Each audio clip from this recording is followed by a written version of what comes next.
غیرت پلے ہوگی تو کہو گے جو میری ماں کو فاحشہ، زانیہ اور بدکار کہے میں مر سکتا ہوں اس مجلس میں جا۔ یہ آپ کی خاندانی غیرت ہے، یہ ماں کی غیرت ہے۔ ہماری سب کی مائیں قربان ہو جائے مومنوں کی ماں عائشہ پر سلام اللہ علیہا رضی اللہ تعالی عنہا، جو سیدہ کے بارے میں بکواس کرتے ہوں، زبانیں دراز کرتے ہوں، گالی گلوچ کرتے ہوں۔ یاسر خبیث ملحد کافر مجرم نے پوری کتاب لکھی ہے الفاحشہ کے نام سے اور سیدہ عائشہ پر زنا کی تہمتیں لگائی ہیں۔ یہ رافضیت کا امام ہے، یہ رافضیت کا ذاکر ہے جو سیدہ عائشہ کو فاحشہ اور زانیہ کہتا ہے، اور تم کھل کر کہتے ہو یہ ہمارے بھائی ہیں اور ہم ان کے جلسوں جلوسوں میں شریک ہوں گے۔ معنی یہ کہ تمہارے اندر ایمان کا ذرہ، نوٹ کمانے کا دھندا ہے، داڑھی رکھ کے تم نے نوٹ کمانے شروع کر دیے، ایمان کو بیچ کر تم نے دنیا کو خریدا ہے۔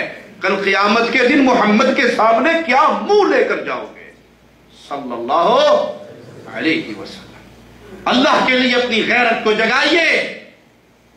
مومن سب کچھ کر سکتا ہے، رب کی عزت میں کسی کی شراکت کو برداشت نہیں کر سکتا۔ سب کچھ کر سکتا ہے، محمد کی عزت پہ آنچ نہیں آنے دیتا۔ سب کچھ کر سکتا ہے، پیارے نبی کے، پیارے صحابہ کے دشمنوں کے پیچھے نماز کے لیے کھڑا نہیں ہو سکتا ہے۔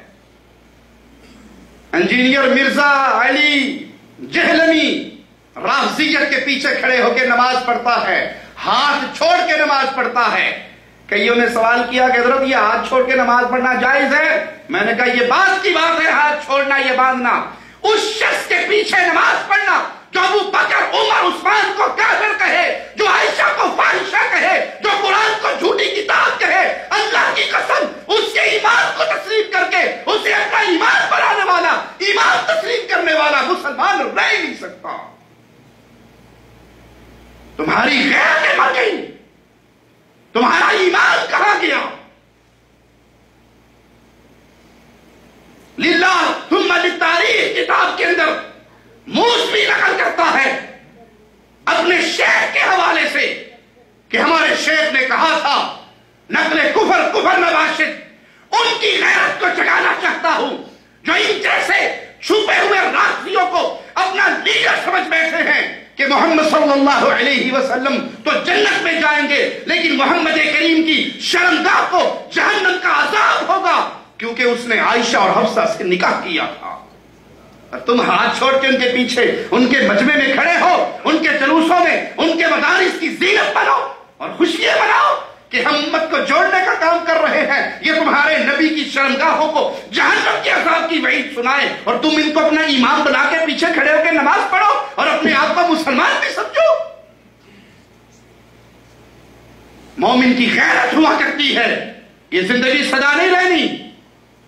کوئی یہ سمجھ بیٹھے کہ یہ تو بڑی سخت باتیں ہیں، زندگی کے فیصلے دھرتی پہ نہیں ہوتے، عرش پہ ہوتے ہیں۔ موت ایک دفعہ آنی ہے، دو دفعہ نہیں آنی۔ ٹرک کے نیچے آ کر بندے مرتے ہوتے ہیں، روڈ ایکسیڈنٹ میں بندے مرتے ہیں، کینسر کی بیماریوں میں بندے مرتے ہیں۔ کتنی پیاری موت ہے جو رب کی توحید کے لیے آ جائے۔